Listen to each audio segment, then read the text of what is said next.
of all, let's get back to this game, okay? The one thing that you said about Alabama that is true, I believe, is that you woke a sleeping giant. And I think you are going to have a ticked-off team that to have them, like, where they're ranked, it's ridiculous. I mean, let's be honest. Alabama is still probably the best team in college football. They lost on the road in a crazy atmosphere, maybe one of the best, if not the best atmospheres in college football that was rocking, and an A&M team that for an entire year was focused on this game. We could tell because they definitely weren't focused on the two before that. So A&M played completely different than they had all year. Jimbo Fisher, dial it up. Zach Calzada was not the same guy as the 2 weeks before. And this defense, Mike Elko, give him a lot of credit. They were dialing everything. They had been preparing for this game for an entire year, and Alabama made too many mistakes. Kickoff return for a touchdown, fumbling it on a short yardage play, throwing interceptions at the goal line. You still look at this and you say Alabama's the better team, and I still look at it compared to everybody else in the country and still think they're a better team. Right, but it's not always about who you say is a better team. It's about the College Football Playoff Selection Committee picking the top 4. And right now there are 4 teams in front of Alabama that have an opportunity to stay in front of Alabama for 2 reasons. Number one, you look at Georgia. Georgia is a dominant football team, and if Georgia goes and beats Alabama in the SEC championship, they are the number 1 team. Number 2, you go to Iowa.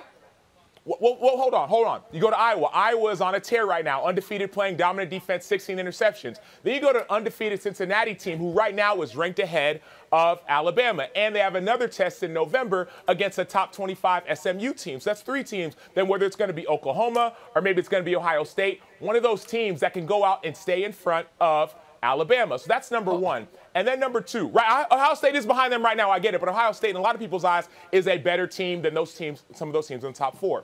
But then number 2, Alabama's loss, like you got that one loss to an unranked A&M team, and then let's say you do go and beat Georgia, you will have a better chance. But that's not a foregone conclusion. You talk about Georgia's offense being questionable. Hold on.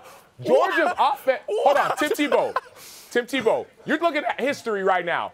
History speaking, you throwing them. Go ahead and throw that rock. Historically speaking, Alabama has consistently beaten Georgia when it counts. But this is different.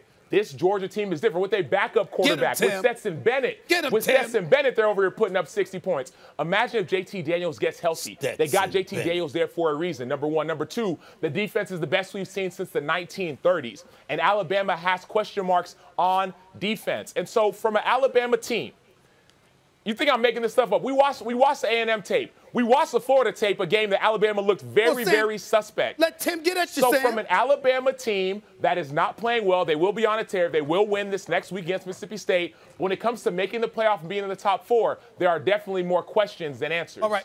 Tim, go ahead. Get him. I got something for him, but go ahead and get him. You know what? I just need to calm down. I need to remember, be kind right here. Sam. Just answer this question.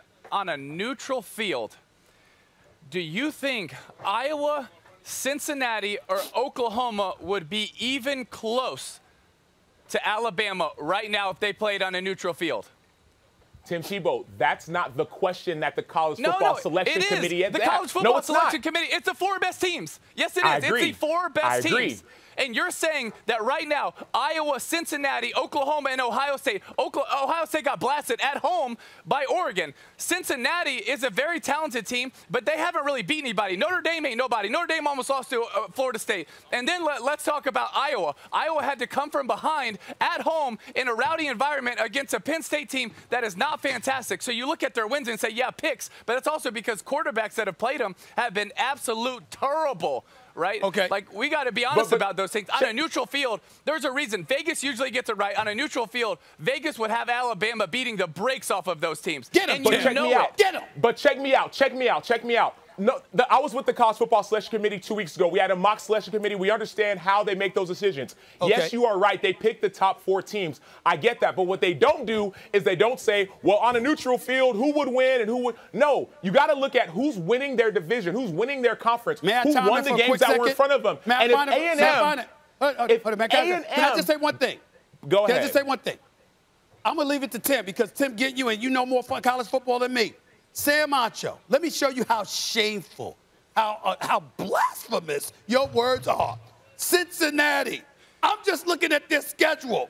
Miami of Ohio, Murray State, Indiana, Notre Dame, okay, is there, and Temple. Really? You lost?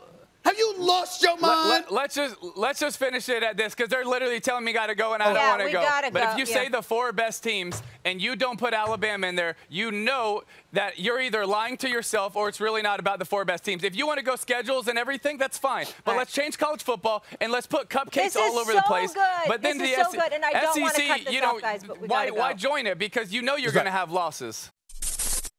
Thanks for watching ESPN on YouTube. For live streaming, sports, and premium content, subscribe to ESPN+.